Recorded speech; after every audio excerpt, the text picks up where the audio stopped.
19वीं और 20वीं शताब्दी के आसपास के जो हमारे ये आर्कियोलॉजिस्ट और आर्किटेक्ट्स होते थे ना, जिनका अब ये एक प्रोफेशन बन चुका था कि वो डिफरेंट डिफरेंट जगह पे जाते थे, खुदाई करते थे और पुराने टाइम के सभ्यताओं की डिस्कवरी करते थे।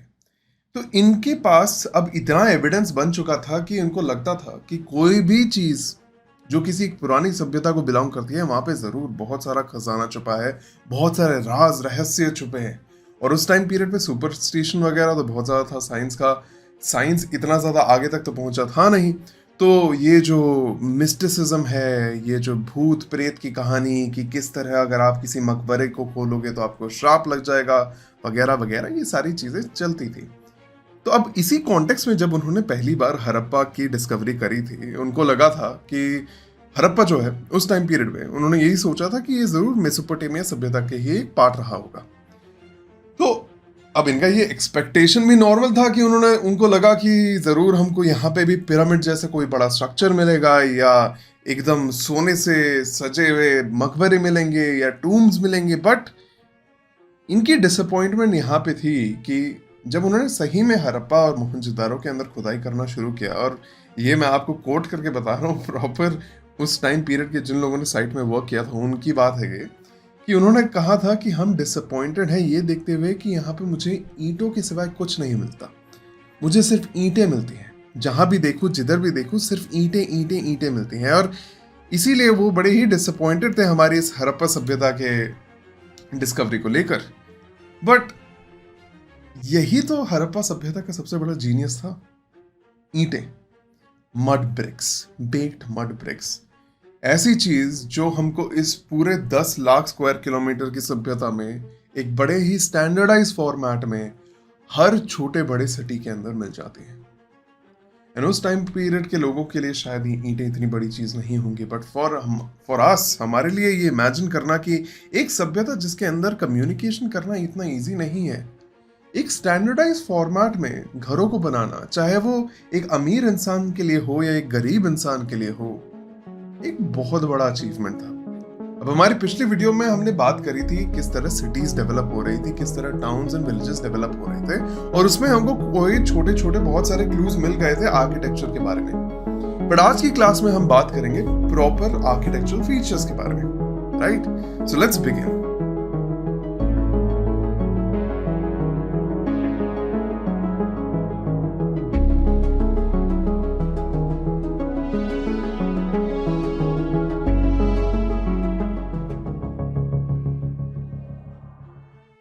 अब जो मेरी सबसे पहली बात होती है हमारे अर्बन फीचर्स या आर्किटेक्चर फीचर्स की, उसमें जो सबसे इंपॉर्टेंट और सबसे कॉमन चीज़ है वो है यहाँ के मड ब्रिक वॉल्स। ये जो मड ब्रिक या ये जो ब्रिक वॉल्स है, जो फोर्टिफिकेशन या किलाबंदी करी जाती थी हर शहर में, वो कभी कभी बेक्ड ब्रिक्स की होती थी, कभी कभी मड ब्रिक्स की होती थी, कभी कभी स्टोन्स की होती थी। और वो यूजुअली डिपेंड करता था कि कौन सा मटेरियल किस हिसाब से अवेलेबल है उस जगह में, ये सारे रिटेंशन वॉल्स या बाउंड्री वॉल्स बनाने के लिए। अब जैसे हमने देखा था कि छोटे बड़े सेटलमेंट सब में ही वॉलिंग करी जाती थी। इनफैक्ट रोजदी जो हमारा एक विलेज था उसमें भी हमको रिटेंशन वॉल मिल जाता है या बाउंड्री वॉल मिल जाती है। उसी तरह इस वॉल के दो पर्पस होते थे, एक तो एक प्रॉपर बाउंड्री क्रिएट करना उस टाउन या सिटी का, और दूसरा बहुत जगह पर ये वॉल एक रिटेंशन वॉल की तरह काम करता था जो मिट्टी को एक साइड पकड़ के रखता था, और फिर उसके ऊपर एक प्लेटफॉर्म बनाया जाता था और उसके ऊपर हमारे इस सिटी का कंस्ट्रक्शन किया जाता था, जिसका सबसे अच्छा एग्जाम्पल हमारा मोहनजोदारो है, जो करीबन 6 से 7 मीटर के हाइट पे बनाया गया है, और उसके चारों तरफ ये रिटेंशन वॉल पूरी तरह फैली हुई है। उसी तरह हमारा जो सिटाडेल है मोहनजोदारो को, वो और भी ऊंचे प्लेटफॉर्म पे बनाया गया है। तो ये जो रिटेंशन वॉल है और ये जो बाउंड्री वॉल है, ये कॉमन फीचर था हमारे सारे हड़प्पन साइट्स के अंदर, मोस्ट हड़प्पन साइट्स के अंदर। अब एक और चीज जो हमको यहाँ पे सोचनी पड़ेगी वो ये है कि एक रिटेंशन वॉल बनाना इस तरीके से एक पूरे सिटी के लिए, वो काफी लेबोरियस काम था। इनफैक्ट जब हमारे आर्कियोलॉजिस्ट ने कैलकुलेट किया कि ये जो मोहनजोदारो का जो वॉल है उसको बनाने के लिए कितना लेबर और टाइम लगा होगा, उन्होंने पाया कि सिर्फ इस वॉल को, जो मोहनजोदारो का वॉल है, उसको बनाने के लिए करीबन 4 मिलियन लेबर डेज लगे होंगे। अब इस 4 मिलियन लेबर डेज को मैं अगर कन्वर्ट कर, मतलब इसको समझना कैसे होता है, बेसिकली 4 मिलियन लेबर डेज का मतलब होता है करीबन 40 लाख दिन। मतलब अगर 1 लाख एक सिंगल लेबर इस वॉल को बनाने की कोशिश करता तो उसको 40 लाख दिन लगते। तो ऑब्वियसली अगर इस वॉल को बनाया गया था, आप सोच सकते हो कि कितने लेबरों का इस्तेमाल किया गया होगा। और इतनी बड़ी वर्कफोर्स को कंट्रोल करने के लिए कोई ना कोई एक अथॉरिटी ऊपर रही होगी जिसने ये बताया होगा कि फर्स्ट इस वॉल की प्लानिंग कैसे होगी, और दूसरा किस टाइप के ब्रिक्स का इस्तेमाल किया जाएगा यहाँ पे, बिकॉज यहाँ पे एकदम परफेक्टली फिटिंग ब्रिक्स का इस्तेमाल किया जा रहा था। कोई भी अपने घर से रैंडम ईंटें नहीं बना के ला रहा था। तो अगेन दैट टेल्स यू कि यहाँ पे सफिशिएंट मैन पावर भी था और नेसेसरी ऑर्गेनाइजेशन भी था, जिसकी वजह से ये आर्किटेक्चरल चीजें पॉसिबल हो रही थी। नाउ एक और कॉमन चीज जो मुझे इस वॉल के साथ साथ मिलती है, वो मिलते हैं यहाँ के बड़े बड़े गेट्स। बट अगेन ये गेट भी बड़े ही पिक्यूलियर टाइप का फीचर रखते हैं अपने पास, और वो ये है कि ये गेट्स यूजुअली 2 मीटर के आसपास की लेंथ में होते थे।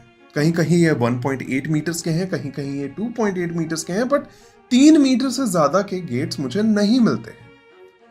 तो ये जो इतना बड़ा वॉल बना रहा हूं और इतने पतले पतले गेट्स बना रहा हूं, इसका भी कोई एक मकसद रहा होगा ना। ये जो हमारे गेट्स थे, इनको बड़ी इलाबोरेट वे में बनाया जाता था। अब इनिशियली जब पहली बार खुदाई करी जा रही थी मोहनजोदारो, हड़प्पा और कालीबंगान जैसे शहरों की, तब हमारे जो इनिशियल आर्किटेक्ट्स थे, जैसे मैंने आपको बात बताई थी मॉर्टिमर व्हीलर की। अब उस टाइम पीरियड में मॉर्टिमर व्हीलर आते थे एक मिलिट्री बैकग्राउंड से। इनफैक्ट बहुत सारे अर्ली आर्कियोलॉजिस्ट जो थे, वो मैक्सिमम हमारे ब्रिटिश ईस्ट इंडिया कंपनी के एम्प्लॉयज थे। So they were half civil servants, half soldiers and half archaeologists. तो इसीलिए जब उन्होंने कभी भी ऐसे रिटेंशन वॉल देखा और उसमें ऐसे बड़े बड़े गेट्स देखे, तो उनका सबसे पहला ध्यान किधर जाएगा कि इनका इस्तेमाल डिफेंस के लिए किया जाता था। बट जब मैं उन गेट्स को, उन बड़े बड़े इलैबोरेट गेट्स को पहली बार अच्छे से एनालाइज करता हूं, तो मैं पाता हूं कि वहां पे एक्सेसिबिलिटी का बहुत अच्छा ध्यान रखा गया है। वहां पे रैंप बनाए गए हैं, सीढ़ियां बनाई गई हैं, बड़े इलैबोरेट काम किए गए हैं, but at the same time वो गेट इतने चौड़े नहीं हैं। हाँ, यहाँ पे हैवी वुडन गेट्स जरूर लगाए जाते होंगे जिससे वो उस फ्लो को मेंटेन कर सके, बट यहाँ ये डिफेंस पर्पसेस के लिए यूज होता था ऐसा हमको नहीं मिलता है। बट इन्हीं गेट्स के बिल्कुल साइड में मुझे बड़े बड़े हॉल्ड चेम्बर्स मिलते हैं, बड़े बड़े हॉल्स मिलते हैं, जिनमें जरूर लोग आते होंगे, वहां पे रुकते होंगे और वहां से आगे अंदर सिटी के अंदर जाते होंगे। तो ये गेट कीपर लोगों का घर होता होगा। और अब यहाँ पे मुझे अब एविडेंस मिलते हैं और भी डिफरेंट चीजों के, जैसे कि नंबर 1, मुझे बहुत सारे वेट्स मिले हैं इन गेट्स के आसपास। जो हमने स्टैंडर्डाइज वेट्स की बात करी थी, वो स्टैंडर्डाइज वेट्स मिलते हैं मुझे इन गेट्स के आसपास।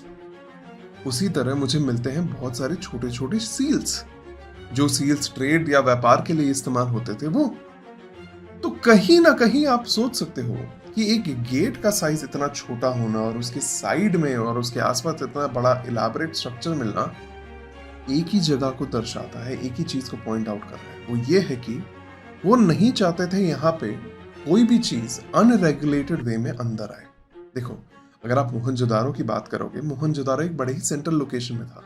अगर आपने हमारी पिछली वीडियो देखी होगी, आपने देखा होगा कि मोहनजोदारो, हड़प्पा, राखीगढ़ी, धोलावीरा और कनेरीवाला, ये जो 5 शहर थे, ये ऑलमोस्ट 5 डोमेन्स की तरह या फिर 5 कैपिटल सिटीज की तरह काम करते होंगे, बिकॉज इनका साइज इतना बड़ा है और वो बिल्कुल ही ऐसे सेंट्रल लोकेशन में स्थित है जिनके थ्रू ट्रेड वगैरह किया जा सकता था। तो अब यहाँ की ये जो अथॉरिटी होगी ना, जिन्होंने ये सारे शहर बनवाए थे, ये जो इनविजिबल फेसेस वाली अथॉरिटी है, जरूर इन्होंने ये सिस्टम यहाँ पे लागू किया होगा कि जो भी चीजें मेरे शहर के अंदर आ रही हों वो रेगुलेटेड वे में आए, अनरेगुलेटेड वे में ना आए। और इसीलिए वो नहीं चाहते थे कि जो गेट का साइज है वो एक सिंगल बुलक कार्ट से ज्यादा चौड़ा हो। और इसी के साथ साथ जो भी लोग अपना सामान ट्रेड करने के लिए इन शहरों में लाते होंगे, वो जरूर इन सामानों को वे करते होंगे उन गेट्स के पास। बहुत सारे, वो जो इतना बड़ा हॉल मिला है, जरूर उस हॉल के पास लोग बैठते होंगे, जो हमारी एडमिनिस्ट्रेटिव अथॉरिटी होगी वो बैठते होंगे, जो इन सामान को वेट करते होंगे, इनका वेट देखते होंगे और उसी वेट के हिसाब से किसी तरीके का एक टोल या टैक्स इनसे लेते होंगे, जिससे ये इस सामान को रेगुलेट कर सके और इस सामान को एक प्लेटफॉर्म देने के लिए कि आओ हमारे इस बड़े से शहर में आप इस बड़े से शहर का मार्केट इस्तेमाल करो जिससे आप अपने गुड्स को बेच सको। तो उसके लिए वो एक टोल जरूर लेते होंगे इनसे, और वो टोल वो वेट के हिसाब से लेते होंगे, विच बेसिकली एक्सप्लेन्स कि यहाँ पे क्यों इस टाइप के गेट्स रखे जाते थे और किस तरीके का इन गेट्स का इस्तेमाल किया जाता था, राइट। सो ये साइड चेम्बर्स, ये इलाबोरेट गेट्स मुझे ये दर्शाते हैं। और ये जो गेट्स हैं अगेन, ये मुझे हर सिटी में एक कॉमन वे में ही मिलते हैं कि छोटा सा गेट है, बड़े ही इलाबोरेट वे में बनाया गया है, लोगों को इनवाइट करा जा रहा है, और वहां पे वो साइड चेम्बर्स हैं जिसके अंदर जरूर वो लोग बैठते होंगे जो इस चीज को रेगुलेट करते होंगे। अब यहां से चलो बात करते हैं इन गेट के बाहर के एरियाज की।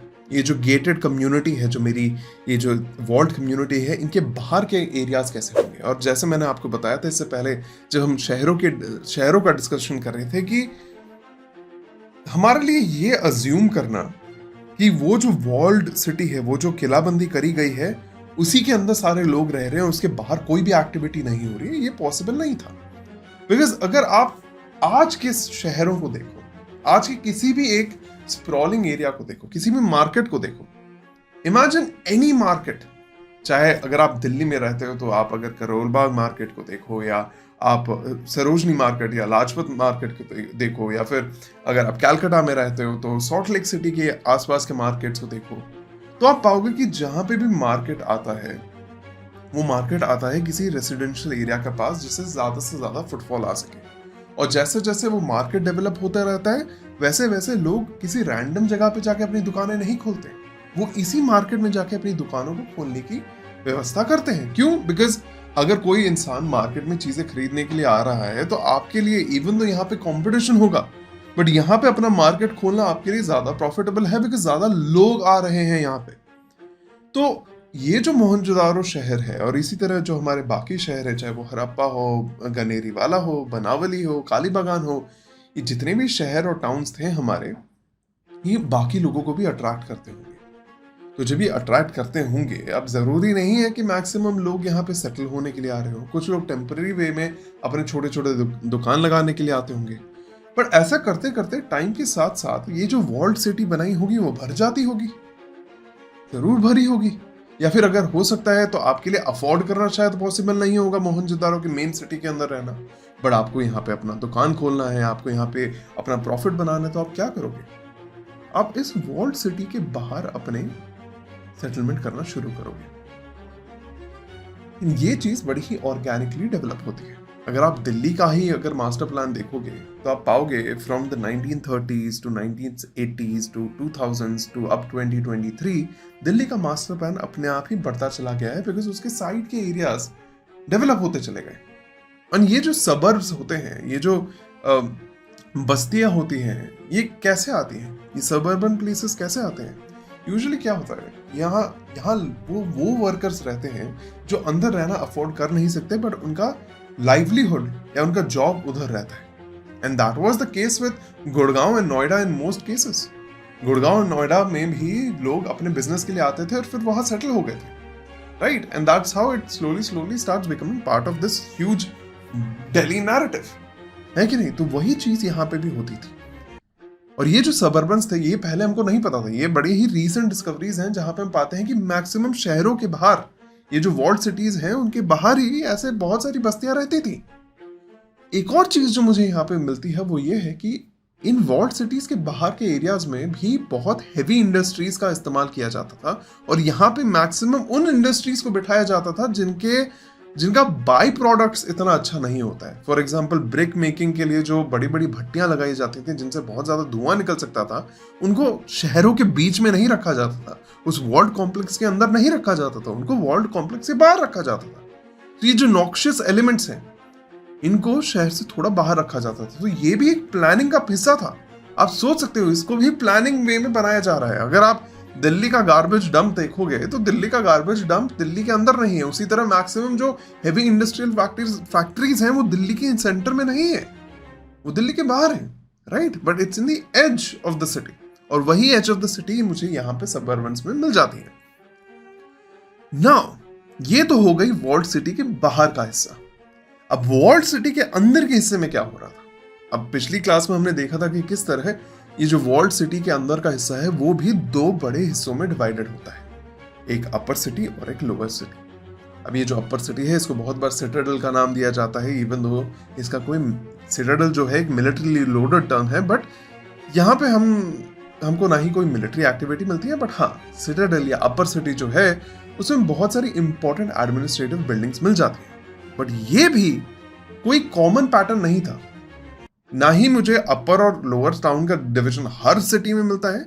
इनफैक्ट कुछ कुछ सिटीज में है जिसमें अपर लोअर टाउन मिला है, कुछ कुछ में है जैसे धोलावीरा हो गया जिसमें 3 डिविजन्स मिले हैं, और कुछ कुछ ऐसी सिटीज हैं जहां पे ये जो डिवीजन है वो कोई ऐसा मार्क्ड डिस्टिंक्शन नहीं है। जैसे अगर लोथल ले लोगे आप, लोथल में इवन दो अपर और लोअर सिटी है वो ऑलमोस्ट सेम एरिया में ही है, कोई ऐसा नहीं है कि छोटा सा एरिया है सिटाडेल का और बड़ा सा एरिया है रेसिडेंशियल हमारी इस लोअर सिटी का।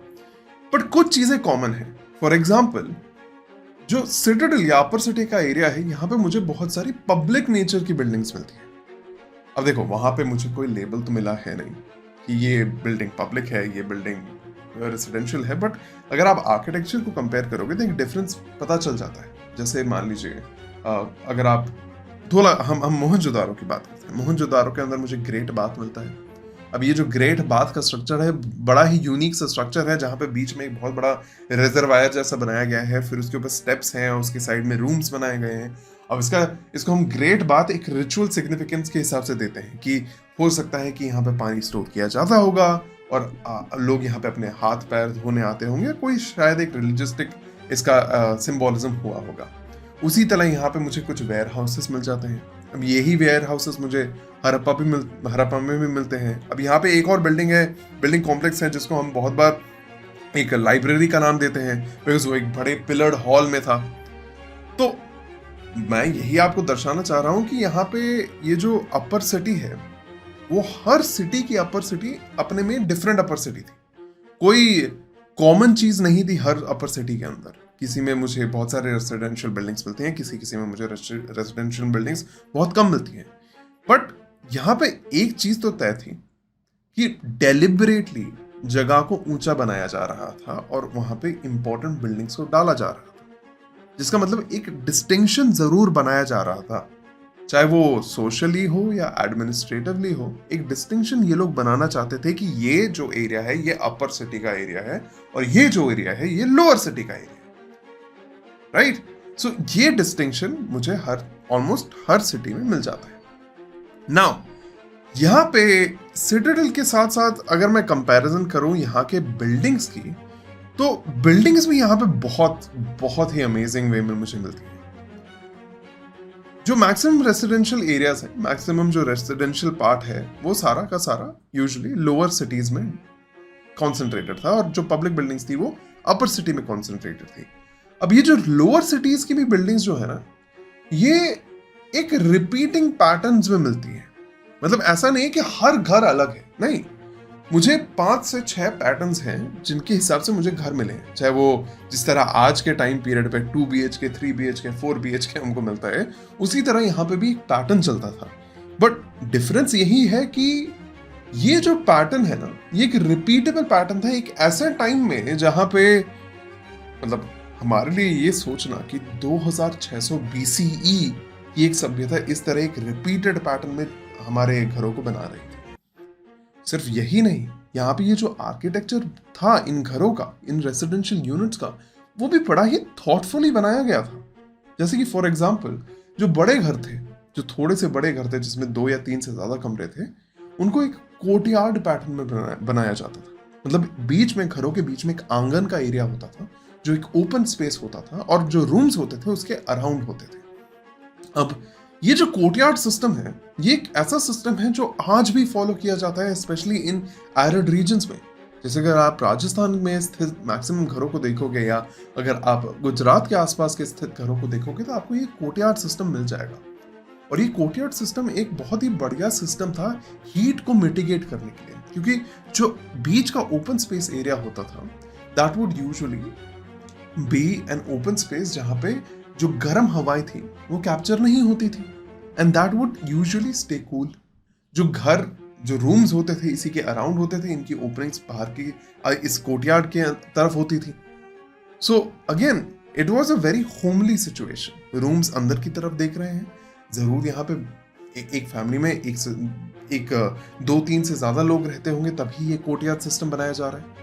अब इसी के साथ साथ अगर आप देखोगे, ये कार्डिनली ओरिएंटेड जो स्ट्रीट्स हैं, ये जो हमने बात करी थी कि किस तरह हड़प्पा सभ्यता के अंदर मैक्सिमम जो सिटीज हैं उनको प्लान्ड वे में बनाया जा रहा था और कार्डिनल या प्रधान दिशाओं के हिसाब से स्ट्रीट्स को बनाया जाता था।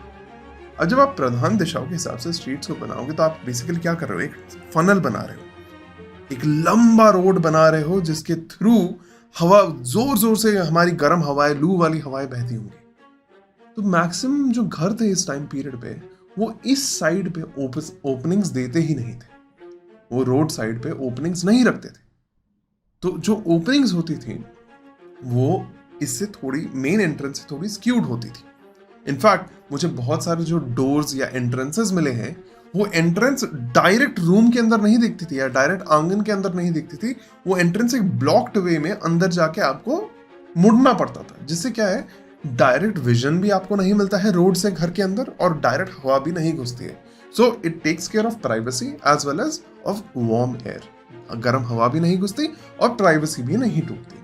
तो आप सोच सकते हो कि यहाँ पे भी कितने प्लान्ड वे में जो घरों को बनाया जा रहा है, उसको ये सारी चीजें देखते हुए बनाया जा रहा था।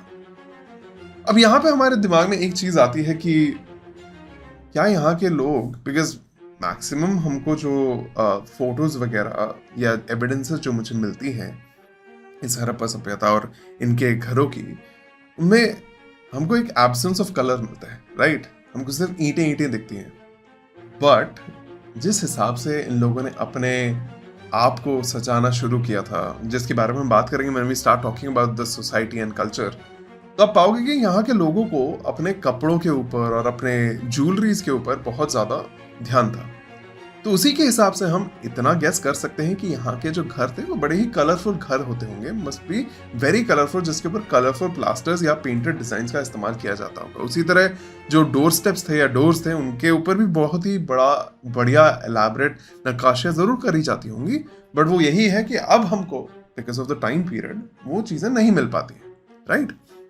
Now moving forward from here, the next major thing, जो अगली मेजर चीज मुझे हड़प्पन सभ्यता में मिलती है, हड़प्पन सभ्यता के आर्किटेक्चरल फीचर्स का जो मेजर पार्ट है, वो है यहाँ का drainage system. Wells, drainage and पूरा का पूरा जो सैनिटेशन सिस्टम है, बड़े ही अमेजिंग ये हमारे आर्किटेक्ट्स थे हमारे हड़प्पा सभ्यता के। क्योंकि इन लोगों ने जब प्लानिंग करी थी, जब ये लोग एक शहर की प्लानिंग करते थे, स्पेशली जैसे मोहनजोदारो जो शहर है, मोहनजोदारो एक ऐसा शहर है जो मैच्योर पीरियड में डायरेक्टली बनाया गया था। उससे पहले उसका कोई प्रिकर्सर टाउन नहीं था। तो जब वो मोहनजोदारो को बना रहे थे, उन्होंने मोहनजोदारो को एक स्लोप में बनाया, जिसलिए उनके दिमाग में ये चीज थी कि जब मैं इतना बड़ा एक शहर बनाऊंगा तो इसके अंदर जब पानी का इस्तेमाल होगा, उस पानी को ले जाने या ले आने के लिए ड्रेनेज सिस्टम की जरूरत होगी।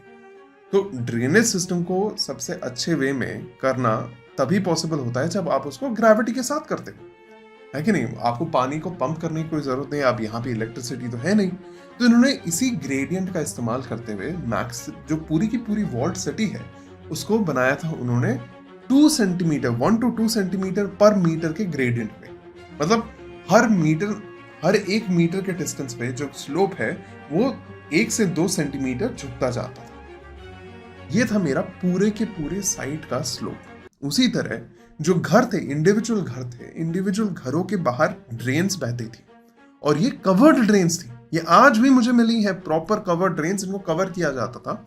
और मैक्सिमम जगहों पे ये छोटी छोटी स्ट्रीट से जाके जब ये मेन स्ट्रीट के ड्रेनेज सिस्टम से मिलती थी, इस मेन स्ट्रीट के ड्रेनेज सिस्टम के अंदर बहुत सारे मैन होल्स बनाए गए थे, बहुत सारे सम्प पिट्स बनाए गए थे।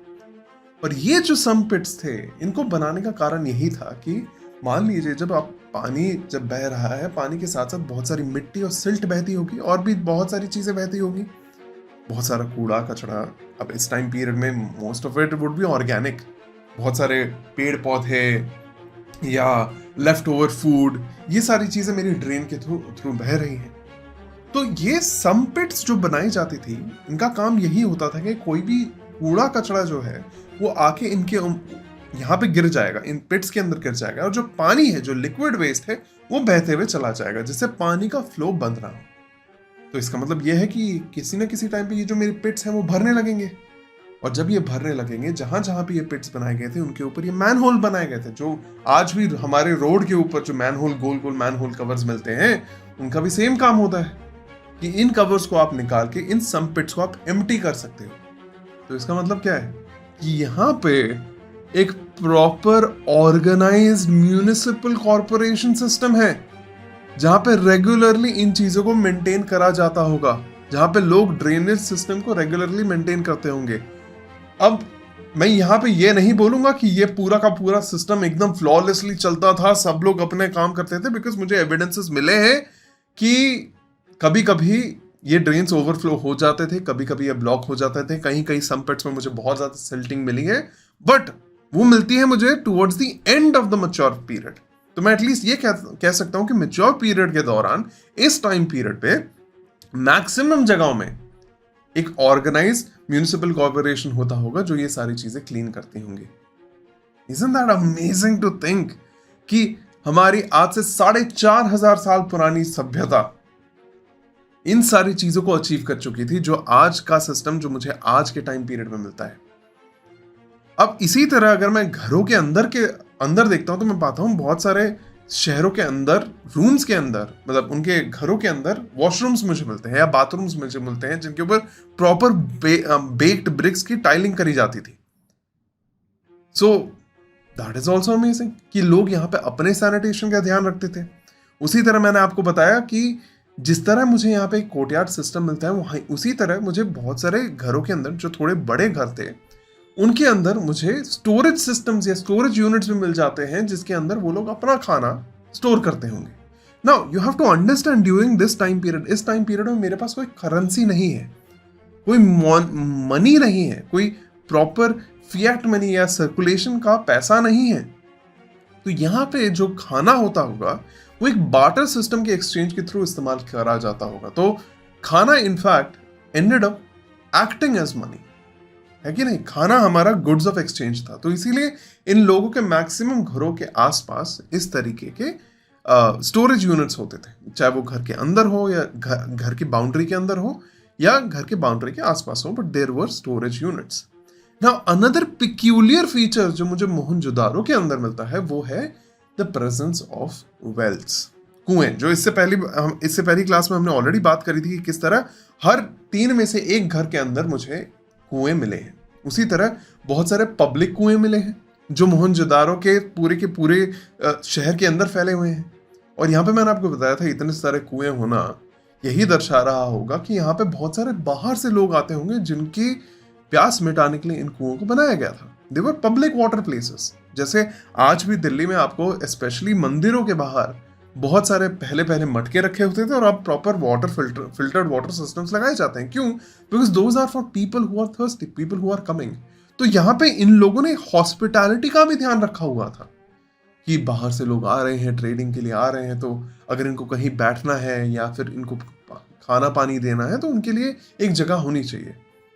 और मैंने आपको ये भी बताया था कि यहाँ पे मुझे बहुत सारे ऐसे बड़े बड़े घर मिले हैं जिनके अंदर छोटे छोटे रूम्स हैं, बहुत बड़ा सा एरिया है, जिसको इन्होंने बाद में नाम दिया है कारवा सराय का। अब कारवा सराय जैसे मैंने आपको बताया था वो ट्रैवलर होटल्स, कि लोग आ रहे हैं वहाँ पे अपने घोड़ों को एक जगह बांधते होंगे, फिर वहाँ पे वो बैठते होंगे, या फिर अपने बुलक कार्ट्स को एक जगह रखते होंगे, फिर वहाँ बैठते होंगे, रात गुजारते होंगे, फिर अगले दिन चले जाते होंगे। Right, so these were small places जहाँ पे ये लोग कुछ रात के लिए रुक सकते थे। सो ये भी मुझे एविडेंसेस मिले हैं। Now another peculiar thing that we see is, especially कालीबागान, बनावली और लोथल में कुछ घरों के अंदर कुछ छोटे छोटे रूम्स मिले हैं जिनका डिपिक्शन आज हमारे यहाँ पे पूजा घरों जैसा है, डोमेस्टिक श्राइन्स जैसा है, बिकॉज यहाँ पे मुझे छोटे छोटे आइडल्स मिले हैं। अब अगेन मुझे एग्जैक्टली नहीं पता है कि हड़प्पा के इस टाइम पीरियड में किस टाइप का रिलीजन फॉलो किया जाता होगा, बट फॉलो जरूर किया जाता होगा। किसी ना किसी तरीके का एक बिलीव सिस्टम जरूर होगा, जिसको हम और ज्यादा एक्सप्लोर करेंगे हमारी अगली क्लास में, when we talk about the social and social religious practices of the Harappan people, right. But yes, मुझे कुछ कुछ घरों के अंदर इस तरीके के डोमेस्टिक श्राइन्स मिले हैं।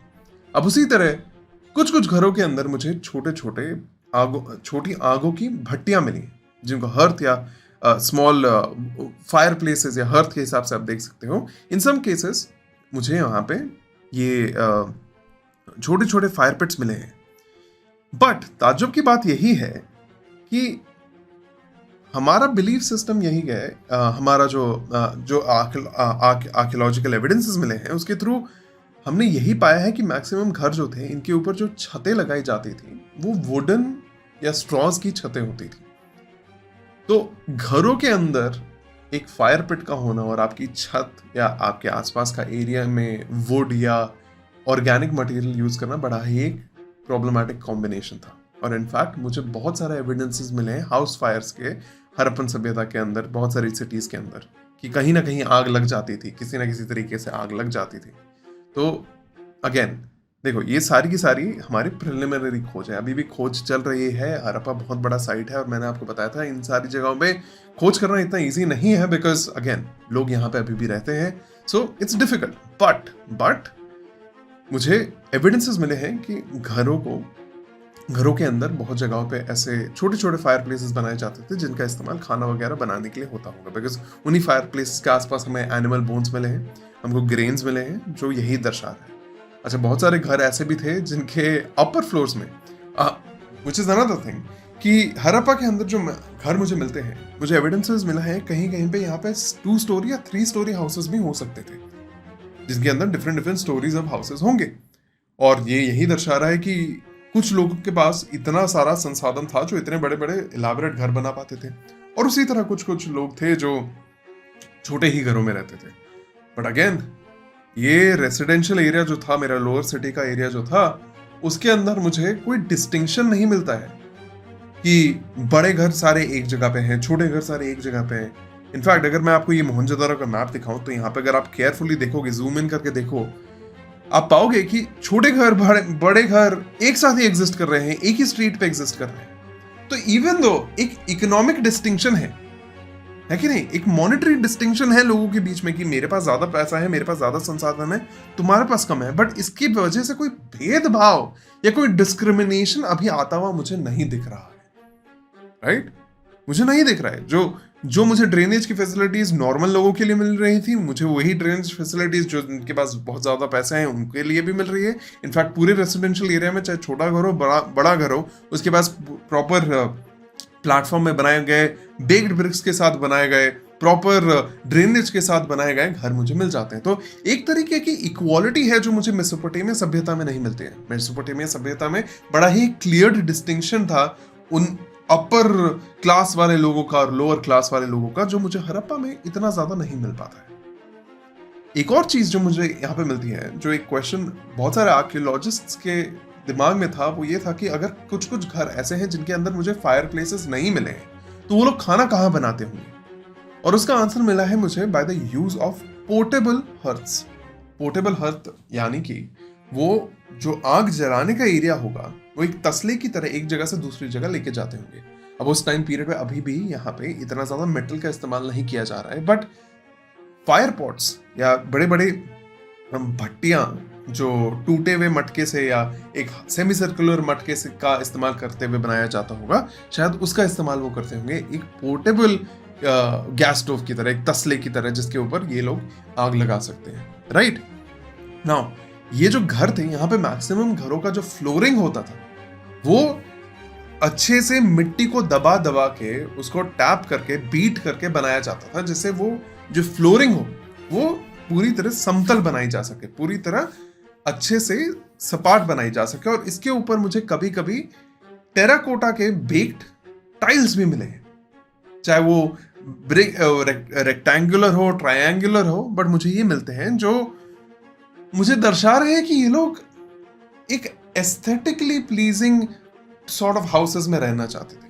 किसी ऊबड़ खाबड़ जगह में नहीं, इनके लिए एस्थेटिक्स मैटर करती थी। और इसीलिए मैंने आपको बताया था कि जरूर यहाँ के लोग भी अपने घरों के अंदर बहुत सारा प्लास्टर, कलरिंग, ये सारी चीजें करते होंगे। बट अगर बात आती है फर्नीचर्स की, मुझे फर्नीचर टाइप की चीजें बहुत कम मिली हैं, स्पेशली बिकॉज ये सारी चीजें शायद वुड से बनाई जाती होंगी और वुड वहां की उस टाइम पीरियड के अभी तक डिकम्पोज कर चुकी होगी। बट कहीं कहीं पे मुझे ड्राइंग्स मिली हैं, कहीं कहीं पे मुझे मड से बनाए हुए बैठने की जगह, थोड़ी रेज्ड जगहें भी मिली हैं। बट इन एविडेंसेस से एटलीस्ट मैं इतना तो कह ही सकता हूँ कि यहाँ के लोग किसी टाइप का एक फर्नीचर जरूर यूज करते होंगे, राइट?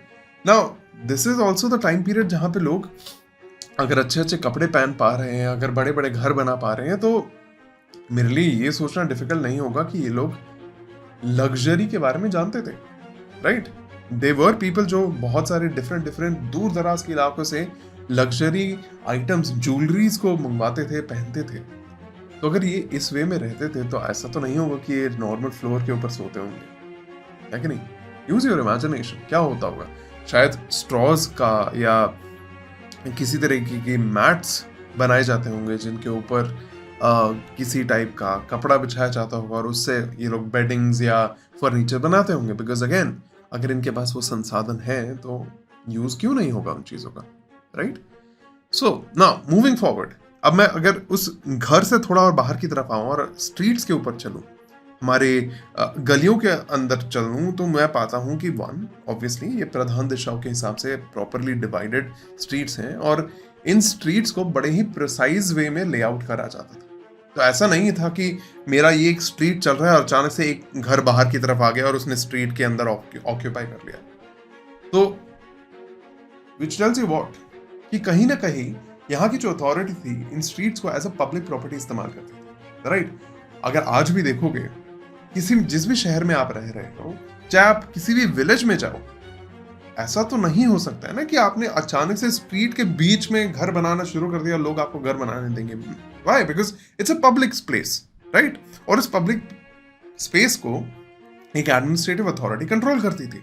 और वही चीज मुझे यहां मिल जाती है कि आज से 4,500 साल पुरानी एक सभ्यता प्रॉपर प्रिसाइज वे में अपने स्ट्रीट्स को, अपनी गलियों को बनाती थी और इस गली के अंदर कोई इंक्रोचमेंट नहीं होता होगा, कोई इंक्रोचमेंट नहीं होता होगा। बिकॉज जब हमने खुदाई करी है, स्पेशली अगर आप मोहनजोदारो की साइड को देखोगे, हड़प्पा की साइड के देखोगे, जहां पे भी मुझे ये स्ट्रीट्स मिली हैं, वो प्रॉपर स्ट्रेट वे में बड़े ही प्रिसाइज क्राइटेरिया, बड़े ही अच्छे से लेआउट में बनाए गए स्ट्रीट्स मुझे मिलती हैं ना। मैक्सिमम टाइम पे जो मेन स्ट्रीट होती थी वो नॉर्थ साउथ रन करती थी और इस नॉर्थ साउथ में ज्यादा से ज्यादा 2 से 3 डिग्री का वेरिएशन होता होगा, उससे ज्यादा नहीं। तो जब मैं बोल रहा हूं कि ये नॉर्थ साउथ रन कर रही है, ये लगभग नॉर्थ साउथ नहीं रन कर रही है, प्रॉपरली नॉर्थ साउथ रन करती थी। जिसका मतलब क्या है कि यहाँ के लोग जरूर एस्ट्रोनॉमी या सेलेस्टियल बॉडीज का इस्तेमाल करते होंगे। हमारे आसमान में किस तरीके से सूरज आता है, उसका क्या शैडो पड़ता है, उस हिसाब से इन लोगों ने प्रॉपर मेजरमेंट करा होगा डायरेक्शंस का, जिसके हिसाब से उन्होंने इन स्ट्रीट्स को बनाया होगा। Isn't that amazing to think? क्योंकि अगर आप खुद सोचो, अगर एक इतने प्रिसाइज वे में किसी स्ट्रीट को लेआउट करा जा रहा है, उसका मतलब क्या है कि इनके पास कोई एक मेजरमेंट सिस्टम तो जरूर होगा ना, जिसके हिसाब से इन्होंने लेआउट करा होगा प्रॉपर नॉर्थ टू साउथ। और ये जरूर rising and setting positions of heavenly bodies उसके हिसाब से किया जाता होगा कि किस तरीके से हमारे आसमान में जो मेरे तारे हैं या आसमान में जो मेरे डिफरेंट सेलेस्टियल बॉडीज है, जैसे कि हमारे जो दो मेन प्रोमिनेंट बॉडीज है, हमारा सन और मून, इसकी पोजीशंस को देखते हुए उन्होंने इन स्ट्रीट्स को ओरिएंट करा होगा। But at the same time ये चीजें यूनिवर्सल नहीं है। फॉर एग्जाम्पल, जो धोलावीरा है उसका जो मेन स्ट्रीट है वो वेस्ट टू ईस्ट रन करता है instead of north to south, and ये रन करता है मिडिल टाउन और लोअर टाउन के थ्रू। एंड अगेन आगे जाके लोअर टाउन की तरफ ये टेढ़े मेढ़े छोटे छोटे स्ट्रीट्स में बदल जाता है। तो this wasn't universal, but again अगर मैं जगहों के साइज को देखूं, जैसे लोथल को देखूं, लोथल एक छोटा सा शहर है, तो उसके अंदर मुझे बड़ी स्ट्रीट्स की कोई जरूरत ही नहीं थी। तो वो इवन दो उसको एक प्रॉपर गेटेड कम्युनिटी के अंदर बनाया गया था, उसके अंदर घर ही इतने छोटे छोटे थे कि आपको किसी प्रॉपर स्ट्रीट की जरूरत नहीं है, जिसकी वजह से मुझे ये प्रधान दिशाओं के हिसाब से किसी स्ट्रीट को बनाने की जरूरत ही नहीं पड़ी है। तो it's usually when you have a very huge city, बहुत बड़ी जब सिटी होती थी तभी जाके वहां पे इन स्ट्रीट्स को बनाया जाता था, राइट। नाउ जो स्ट्रीट्स के ऊपर घर होते थे, जो एकदम मेन स्ट्रीट से सटे हुए घर होते थे, उनका जो साइड स्ट्रीट को फेस करता था वो पूरी तरह ब्लैंक होता था। जैसे मैंने आपको बताया, उसमें कोई विंडोज नहीं होते थे, कुछ भी नहीं होता था, वो पूरी तरह ब्लैंक वॉल्स होते थे। बिकॉज वन, ये एक गर्म हवा जो लू बहती होगी उससे बचने के लिए था, और दूसरा टू अवॉइड डस्ट, जो लू थी, डस्ट थी, कोई भी चीज जो डायरेक्टली आपके घरों में एंटर ना करे उससे अवॉइड करने के लिए था, और लोग जिससे अपने घरों के अंदर ना झांक सके इसलिए यहाँ पे उस तरीके की कोई विंडो या ओपनिंग्स नहीं बनाई जाती थी for the houses that were facing the street. Now another thing that we find is, मुझे घरों के बाहर स्पेशली मोहनजोदारो और कालीबागान के जो घर है, उनके घरों के बाहर मुझे एक छोटा सा आंगन जैसा एरिया मिला है जो भी उसी प्लेटफॉर्म का, उसी घर के प्लेटफॉर्म का पार्ट है। तो मुझे दर्शा रहा है कि घरों के बाहर भी एक छोटा सा प्लिंथ होता होगा जहां पे लोग बैठ के बातें कर सकते हैं। और ये एक ऐसी चीज है जो हमारे विलेजेस के कम्युनिटी में आज भी आपको मिल जाती है कि घर का जो मेन एंट्रेंस है, बिल्कुल उसी से, उस घर के मेन एंट्रेंस से सटा हुआ जो एरिया है वो थोड़ा सा ऊंचा सा एरिया है जहां पर लोग आके बात कर सकते हैं, जो बिल्कुल स्ट्रीट के बगल में है, right. So that is another thing that we see. Now यहाँ पे another thing that should come to our mind is कि ये पूरा का पूरा जो वॉल्ड एरिया है जिसके अंदर इतने सारे घर है, क्या इसके अंदर कोई ग्रीनरी नहीं है? कोई गार्डन या ग्रीनरी ऐसी कोई चीज नहीं होती? Again which is not true. जरूर यहाँ पे घरों के बीच बीच में बड़े बड़े पेड़ लगाए जाते होंगे, इन स्ट्रीट्स के ऊपर बड़े बड़े पेड़ लगाए जाते होंगे। इनफैक्ट मुझे एविडेंसेस मिले हैं कि ये जो हमारी मेन स्ट्रीट्स थी, इनके जरूर दोनों तरफ हमारे एक कॉलोनेट की तरह पेड़ रन करते होंगे जो उस स्ट्रीट को शेड प्रोवाइड करते होंगे। और उसी तरह मुझे कुछ ऐसी भी जगहें मिली हैं जहाँ पे उन पेड़ों को एक स्पेसिफिक कॉर्नर में लगाया गया होगा, जिसके हिसाब से हम कह सकते हैं कि इस पेड़ का एक सॉर्ट ऑफ रिचुअलिस्टिक पर्पस या एक रिलीजियस पर्पस हो सकता है, क्योंकि मुझे ये जो पेड़ मिला है जो कोने में लगाया गया है उसके आसपास सिटिंग एरिया मिला है जिसके ऊपर लोग शायद बैठते होंगे। अब this could be a normal shaded area और it could also have certain significances. अब देखो, at the end of the day Harappa ने अभी भी मुझे अपनी कहानी बताना शुरू नहीं की है कि नहीं, because at this point we still haven't deciphered the script. Harappa की जो लिखावट है, बिकॉज हम अभी भी उसको नहीं पढ़ सकते हैं, तो हड़प्पा की बहुत सारी कहानियां हमसे छुपी हुई हैं। बट हमारे पास अभी जो भी एविडेंसेस आते हैं हम उसको यूजुअली आज के टाइम पीरियड के साथ कंपेयर करने की कोशिश करते हैं और कंपेयर करके देखने की कोशिश करते हैं कि शायद ये जो चीज़ है जो आज के टाइम से इस तरीके से सिमिलर दिखती है, तो शायद इसका इस्तेमाल इस चीज़ के लिए किया जाता होगा, right. Now keeping that in mind, when we talk about water supplies, drainage and water disposal, मैंने आपको बताया कि किस तरह वेल्स बनाए जाते थे। मोहनजोदारो में वेल्स मिले हैं जबकि हड़प्पा में वेल्स नहीं मिले हैं। हड़प्पा में वेल्स इसलिए नहीं मिले हैं क्योंकि मुझे हड़प्पा में बहुत सारे छोटी छोटी नहरें मिली हैं जिससे पानी डायरेक्टली ड्रॉ किया जाता होगा। उसी तरह हड़प्पा के अंदर मैंने आपको बताया था कि बहुत बड़ा डिप्रेशन मिला है जिसका इस्तेमाल एक रिजर्वायर की तरह किया जाता होगा, जहाँ पे पानी इकट्ठा करके उस पानी का इस्तेमाल पूरी तरह पूरे शहर के, उस हड़प्पा के शहर के अंदर किया जाता होगा। सिमिलरली कालीबागान के अंदर ना ही मुझे कोई रिजर्वायर मिलता है और ना ही मुझे कोई वेल्स मिलते हैं, जो मुझे ये दर्शाता है कि कालीबागान जो है, बिकॉज वो सरस्वती रिवर के बेड के ऊपर बनाया गया है, तो जरूर लोग डायरेक्टली सरस्वती रिवर से पानी लेके आते होंगे और वहां से नहर काट के पानी का इस्तेमाल करते होंगे। सिमिलरली धोलावीरा और लोथल जो है उसमें मुझे वाटर रिजर्वायर्स मिलते हैं। धोलावीरा में मुझे करीबन बहुत बड़े बड़े रिजर्वायर्स पूरे के पूरे साइट के आसपास मिले हैं। So water was a very important thing here, right. Now another thing that we have to see is कि इस वाटर को किस तरह से एक जगह से दूसरी जगह डाइवर्ट किया जा रहा था। तो यहाँ पे मैं पाता हूँ कि लोग मैक्सिमम जगहों पे जो नहरें काटते थे उसके ऊपर किसी तरीके का एक बांध बिठाते थे या एक डैम बनाते थे जिससे इस पानी को स्टोर किया जा सके और एक जगह से दूसरी जगह ले जाया जा सके। तो इन लोगों के लिए पानी का इस्तेमाल बहुत ज़्यादा इंपॉर्टेंट था इसी चीज़ की वजह से। एंड इनफैक्ट मैंने आपको बताया था in the very first class of Harappa that Harappa एक सभ्यता कब बन पाया, जब उन्होंने अपना एग्रीकल्चरल सरप्लस अटेन किया। एग्रीकल्चरल सरप्लस, यानी कि उनकी उपज से ज़्यादा ज़रूरत से ज़्यादा उपज कर पा रहे थे, जिससे उस उपज का वो काम ट्रेड में लगा पा रहे थे। और ये तभी पॉसिबल था जब इन्होंने प्रॉपर एक इरिगेशन सिस्टम डेवलप किया था।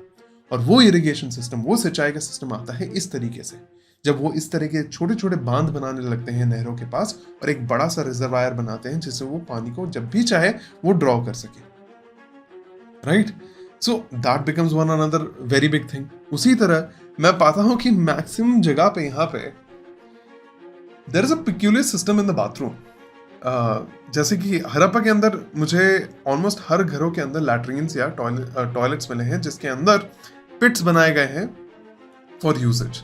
अब हमारे पुराने आर्किटेक्ट्स को लगा था कि यूजुअली वो जो लैट्रिन्स बनाए गए हैं उनके अंदर बहुत बार जो मटके बनाए जाते थे अपने आप को साफ करने के लिए, वो गिर जाते थे। तो इन आर्किटेक्ट्स, जो आर्कियोलॉजिस्ट था, उनको लगा था ये जो बहुत सारे पिट हैं जिनके अंदर मुझे इतने सारे मटके वगैरह मिले हैं, तो ज़रूर इन मटकों की वजह से मुझे यहाँ पे इस टाइम पीरियड में मुझे ये सारे छोटे छोटे रिचुअल प्लेसेस होंगे। बट उनको मटके सिस्टम के बारे में इतना ज़्यादा पता नहीं था। तो इसीलिए बाद में जब उन्होंने ऐसी बहुत सारी डिस्कवरीज की तो उनको पता चला कि ये जो मटके थे वो शौच के पर्पस में इनका इस्तेमाल किया जाता था। नाउ अनदर थिंग इज, कुछ बाथरूम्स ऐसे मिले हैं जहां पर वो जो बाथरूम का कंपार्टमेंट है, उस बाथरूम के कंपार्टमेंट के जस्ट साइड में छोटे 3-4 स्टेयर्स मिले हैं, जो मुझे दर्शा रहा है कि ये जो बाथरूम कंपार्टमेंट है ये यूजुअली कुछ हाउस होल्ड, जो स्पेशली बड़े हाउस होल्ड्स हैं, उनके अंदर मिले हैं। वो मुझे ये दर्शा रहा है कि ये जो छोटा सा रूम है, इसके साइड में जो स्टेयर्स है उसके ऊपर चढ़ के कोई इंसान पानी लेके जाता होगा और दूसरे इंसान के ऊपर डालता होगा, एक तरीके के शावर के हिसाब से। शावर सिस्टम होगा वो उन लोगों का, जहां पे एक इंसान ऊपर जाके सीढ़ी से चढ़ के दूसरे इंसान के ऊपर पानी डाल रहा है, right? Now that is again amazing thing. Another amazing thing that we see is, maximum जो बाथरूम्स थे, इनके जो फ्लोर्स थे, जैसे मैंने बताया था, जैसे रूम के फ्लोर्स भी बड़े ही बीटन में बनाए जाते थे, बट ये जो बाथरूम का फ्लोरिंग होता था ये प्रॉपर बेक्ड ब्रिक्स के हिसाब से बनाया जाता था और एक प्रॉपर पैटर्न में बनाया जाता था अच्छे से, जिससे ये पानी को प्रॉपरली सील कर सके, एक सील बना सके जिससे वो पानी सीप इन ज्यादा ना हो हमारे घरों के अंदर। So it was almost like a floored tile system, right? और इस फ्लोर को भी स्लाइटली एक स्लाइट स्लोप दिया जाता था जिससे वो पानी कहीं बह के हमारे ये जो ड्रेनेज सिस्टम है उसके अंदर चला जाए। इनफैक्ट मुझे ये जो 2 फ्लोर्स वाले हाउसेस हैं उसके ऊपर बाथरूम मिले हैं जिसके थ्रू एक छोटा सा ड्रेनेज पाइप या ड्रेनेज चैनल रन करता था, जिसके थ्रू ये पानी मेन जो मेरा ड्रेनेज सिस्टम है, मेन स्ट्रीट का जो ड्रेनेज सिस्टम है, उसके अंदर चला जाता था। So again tells me that यहाँ का जो वाटर सप्लाई सिस्टम है और वाटर सिस्टम जो है वो बड़ा ही अच्छा सिस्टम था। Now not all places had these systems. जैसे मुझे जो प्राइवेट लैट्रिन्स जो मुझे या लैबोरेटरीज जो मुझे हड़प्पा में मिलती हैं, वो सिस्टम मुझे धोलावीरा में नहीं मिलता है। तो again this was not very common, but हाँ मैक्सिमम जगहों पे मुझे ये चीज़ें मिली हैं। Now from there when I move towards the reservoir system, it somehow tells me कि अगर कुएं बनाए जा रहे हैं, एक वाटर रिजर्वायर बनाया जा रहा है, और वो वाटर रिजर्वायर हर पर्सन के थ्रू यूज किया जा रहा है, या वो जो कुएं हैं वो हर पर्सन के द्वारा यूज किए जा रहे हैं, इसका मतलब यहाँ पे जो सामाजिक भेदभाव है या सामाजिक स्तरीकरण है वो रिसोर्सेस के ऊपर नहीं है।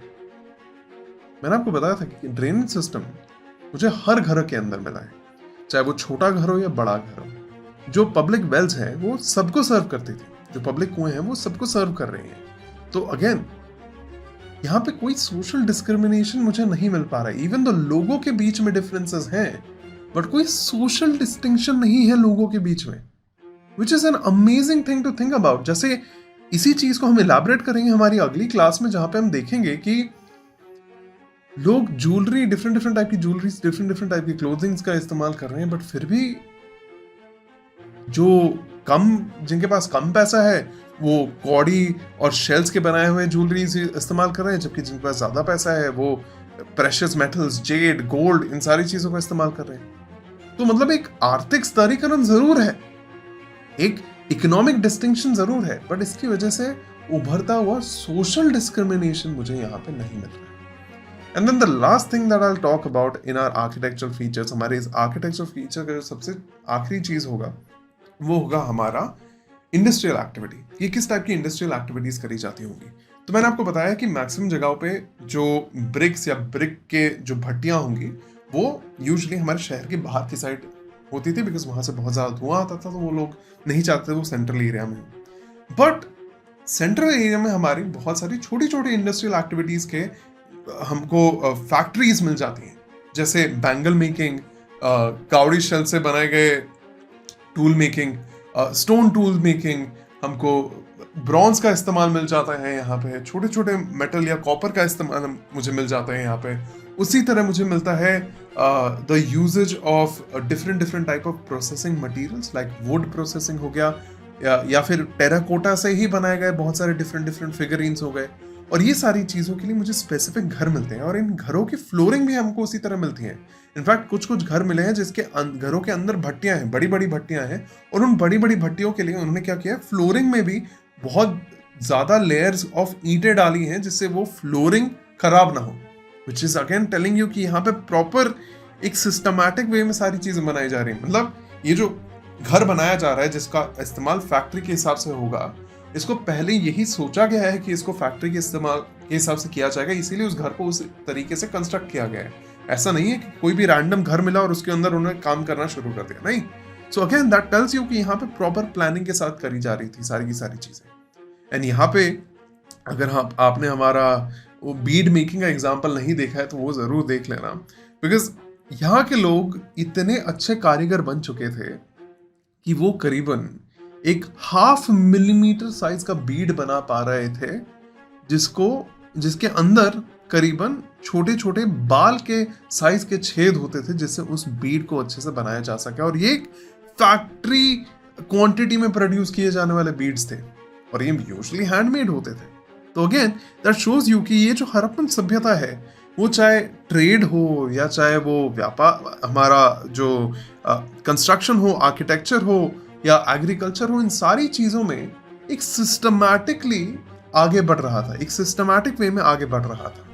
और इसी सिस्टम की वजह से ये जो हमारी सभ्यता है इतनी ज्यादा फल फूल पा रही थी। बट कहीं ना कहीं 2600 BC से लेकर 2200 BC के आसपास ये सभ्यता पीक करती है, और 2200 BC या 2000 BC से ये धीरे धीरे डिक्लाइन करने लगती है, और अचानक से 1900 BC के आसपास मुझे ये सारी चीजें मिलना बंद हो जाती हैं। इनफैक्ट ताज्जुब की बात यही है कि मोहनजोदारो, इतना अच्छा वेल कंस्ट्रक्टेड शहर, 1900 BC के बाद धीरे धीरे अबैंडन हो जाता है, लोग उसको छोड़ के चले जाते हैं।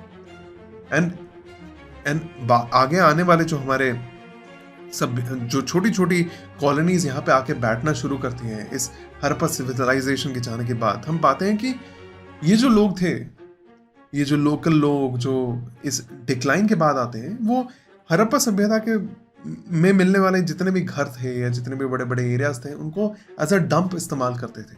मतलब कूड़ा कचड़ा फेंकने के लिए, उन्हीं के घरों में ही, कोई मेंटेनेंस नहीं है, कोई ड्रेनेज नहीं है, उन्हीं में रहना, उन्हीं के ब्रिक्स को अपने घरों को बनाने के लिए इस्तेमाल करना। मतलब एक प्रॉपर सोसाइटल डिक्लाइन था from 1900 BCE, and that is where the mystery of Harappa lies. Harappa की सबसे बड़ी मिस्ट्री इसी चीज में है कि एक सभ्यता जो इतना ज्यादा फल फूल रही थी, इतनी ज्यादा एडवांस थी, कि इतनी ज्यादा एडवांस की इतना ज्यादा एडवांसमेंट मुझे अगले 2000 सालों में कहीं नहीं मिलता है, वो अचानक से क्यों डिक्लाइन हो जाती है। तो हमारी जो अगली 2 क्लासेस हैं, उसमें हम इन्हीं 2 बड़े बड़े क्वेश्चंस को आंसर करने वाले हैं। मेरी पहली क्लास जो इसके अगली जो वीडियो है वो होगी about the society and religious practices of these people, कि यहाँ के लोग किस टाइप की सोसाइटी में रहते थे, क्या उनका कल्चर रहता था, कोई क्या रिलीजियस प्रैक्टिसेस थे, क्या इनकी बरियल प्रैक्टिसेस थे। और उसके बाद हम एंड करेंगे इस हड़प्पन क्लास, इस हड़प्पन सिविलाइजेशन के बारे में, when we talk about the decline of the Harappan civilisation. So again, thank you so much for watching.